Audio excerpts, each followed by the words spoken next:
Follow B-Eazy. You know you want to.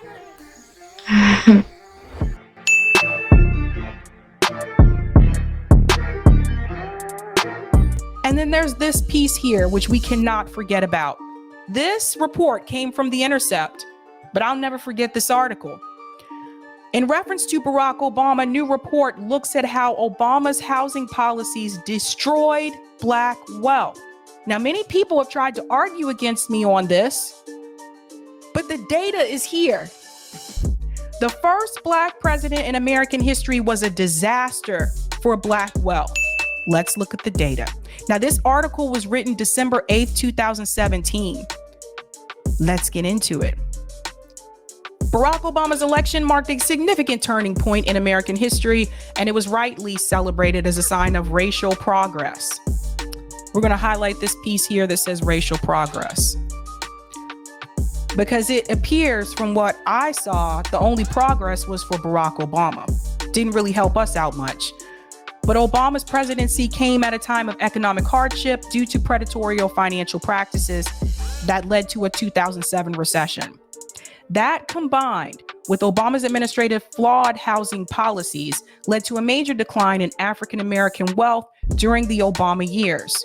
Now, that was coming from the People's Policy Project. What it shows is we bailed out Wall Street.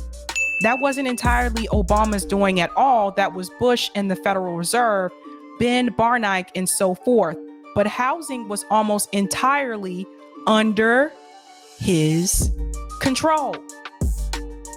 Homeowners were not bailed out. Many middle-class Americans saw their wealth decimated by the subprime mortgage debacle, but African Americans suffered a particularly heavy blow because so much of that population's wealth was tied up in housing. Let me speak on this piece and then I'll show you the graphs. Let's talk about where the wealth came from. So during that time, for most African Americans, the wealth was in the home ownership. Now, wealth can be accrued in many different ways. Some people may own their home, but they may also own plots of land. They may also own a business. They may also own a car or multiple cars. There's different ways that you can accumulate wealth. But more importantly, some people have generational wealth. If you did not have generational wealth and your home was the only asset that you had, and your home was stolen from you, let's be real, let's call it what it was. Your home was stolen from you during the housing crisis. You lost your wealth. So let's look at the chart, because this is what people need to see how things changed. So this is the home equity graph. I'm going to make this a little bit bigger.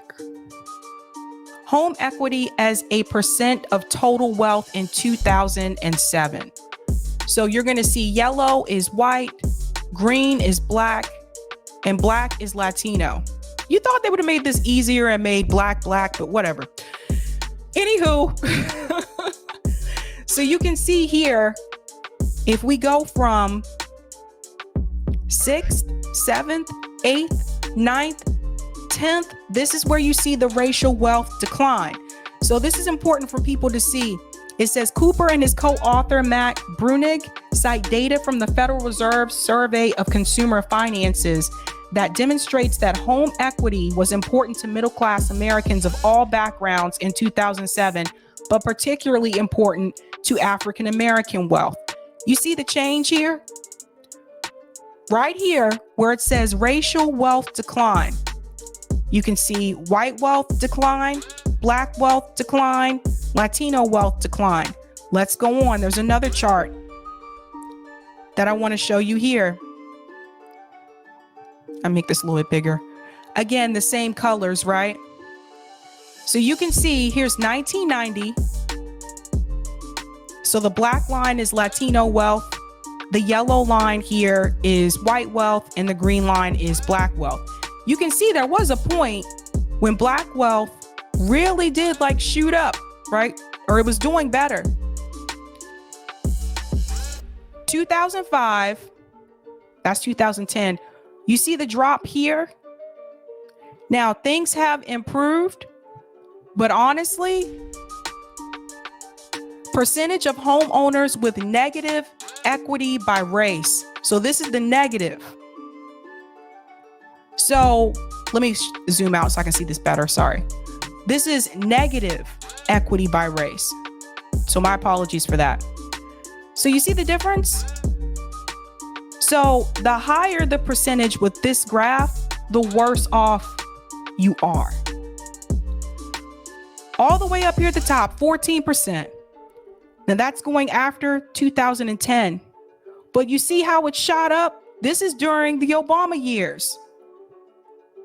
This is bad. Negative equity. Right here. So this is something that he can't dispute. Nope. And I still see, like, when people interview him, they don't really challenge him on this. Nope. The authors point out that in terms of total wealth, the top 10% of African Americans and whites actually saw a positive change between 2007 and 2017, while most brackets saw large declines. So if you were in the top 10%, you were okay in reference to wealth. The people who were middle class and working class, those were the people that suffered the most. This is bad. So it says here, Cooper and Brunick are critical of the Obama administration's response to the financial crisis, taking aim at policies that bailed out large financial institutions while offering little help to homeowners. The authors singled out the Home Affordable Modification Program for censure to seeking to incentivize mortgage services to modify loans. What you have to understand, I'm not going to go through all of this tonight because it's a long story. But there's a documentary that you should watch called The Con that breaks down how this happened, how these banks stole homes from mainly predominantly Black Americans, some of them older Black Americans that didn't really understand some of the terminology that was on the paperwork that they were told to sign. Some of them had their signatures forged. And when all this came to a head, the president of the United States at that time chose to bail out Wall Street instead of those homeowners. So those people lost their homes and never got it back. So just like that, that is actually why Black wealth dropped so sharply during Barack Obama's administration.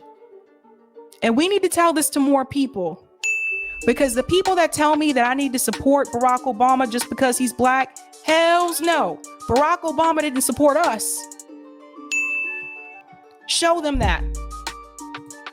Definitely should check that out.